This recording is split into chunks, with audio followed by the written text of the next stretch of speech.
Welcome to Nasdaq Trade Talks. I'm Jill Malandrino, Global Markets Reporter at Nasdaq. Joining us at the MarketSite studio, we have Fayer, Chairman and CEO of Nasdaq-listed Nuvei, a global payments technology company. Phil, it is great to have you with us. Welcome to Trade Talks. Thanks for having me. And 2 years as a publicly traded company. It's great to have you back here at MarketSite. What are some of the bigger trends playing out for your business and for the industry overall? What we found is that companies now are looking for their payment processors to be driving innovation and helping them grow their business and helping them connect with their customers. So before, what was predominantly a supplier relationship has now turned into a strategic relationship to help companies connect with customers, drive better payment innovations, and higher conversion. So we're no longer an operating expense, but we're revenue enhancing opportunities for many companies around the world. What are some of the innovations, technologies, and tools involved? What are the businesses adopting? Well, if you think about it, is every company in every country has its own unique requirements. So our customers are operating from country to country, starting in one country and entering another. And we simplify through a single integration their ability to connect with their customers. And what people have to appreciate is that there are alternative payment methods that are just as important in other countries that are beyond credit cards. So customers are looking for a holistic approach today to be able to go from country to country to offer their solutions around the world.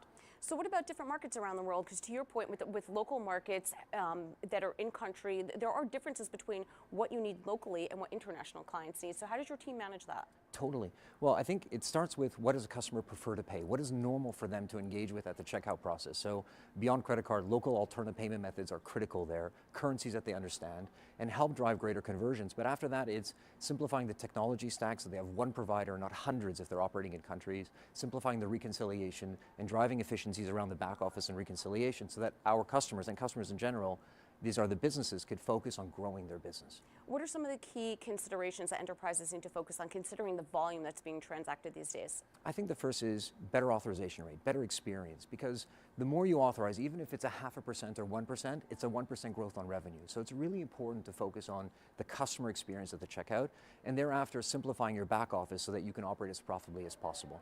So what we're seeing many companies today is looking at simplifying their technology stack, having greater acceptance tools, having greater authorization rates so that they can go simply from country to country to country without investing in their infrastructure. Let's switch gears a bit and talk about the entrepreneurship behind your role. The company, of course, founded Nuvei. What are some of the challenges that you faced, and what's some advice that you have for other founders looking to scale their business, particularly in what's a challenging environment right now? Yeah, look, I think it's enjoy the moment. Like, entrepreneurship is beautiful, right? We're all built differently. We've had so many sleepless nights and challenges in pushing forward.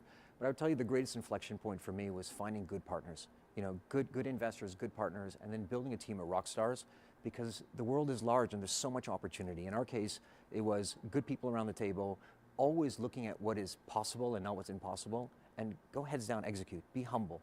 Our biggest thing was to make Nuvei famous because our customers are successful. And I think that was really powerful. And our entire business today is relentlessly focused on making sure that our customers are successful. And that's how we're growing, you know, at the pace that we are right now. Yeah, it's really interesting when we have founders on the show, because I always love to learn what's the difference being the CEO of a company that's private, looking to scale, looking to go public, and how has your role shifted now that you are public on Nasdaq? Oh, it's changed a lot. You know, I think as an entrepreneur, it's no fails, right? Like, you're always going at it, you're always pushing. And over a period as a company grow, you move from entrepreneur to operator. And it's a big step. It's very different, right? Because entrepreneurs love to build, we love to tinker, we love to evolve. But as operators, you're now thinking about, you know, next year and the year after and creating foundations for future success.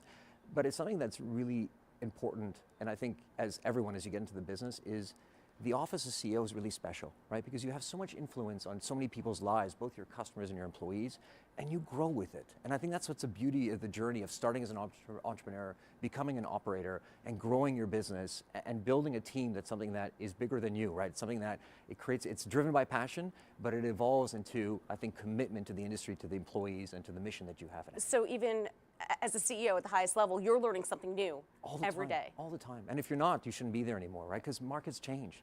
Yeah, they do. They certainly evolve, and so must our roles, Phil. Appreciate the insight. Thanks for joining us on Trade Talks. Thank you so much. And thanks for joining me. I'm Jill Malandrino, Global Markets Reporter at Nasdaq.